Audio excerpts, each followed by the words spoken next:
Za Afrika Mashariki, asante sana kwa kujiunga nasi hapa kwenye meza yetu ya habari, ikiwa ni saa za Afrika Mashariki.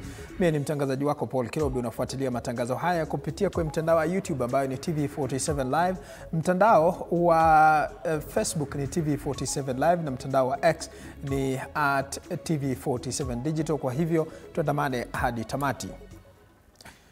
Tunaanza na taarifa ya kwanza, na ambapo mamlaka ya safari za ndege nchini KCAA imedhibitisha kuwa ndege yenye nambari ya usajili 5YCCA ilipata ajali asubuhi ya Jumanne ikiwa safarini kutoka Diani kuelekea Kichwa Tembo.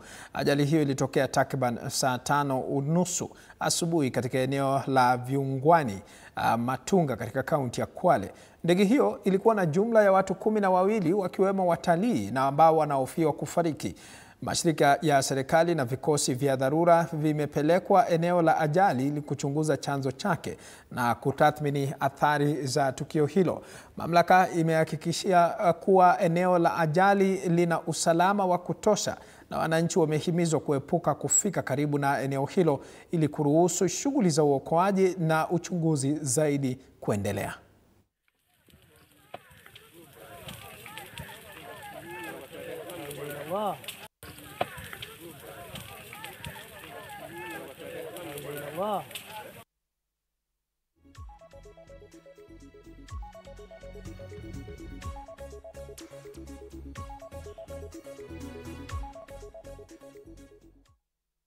Ni taarifa ambayo mwanahabari wetu Brivian ambaye yuko katika kaunti ya Kwale anazidi kufuatilia kwa kina zaidi. Tutakujuza kwa mapana na marefu hapo mwendo wa baadaye.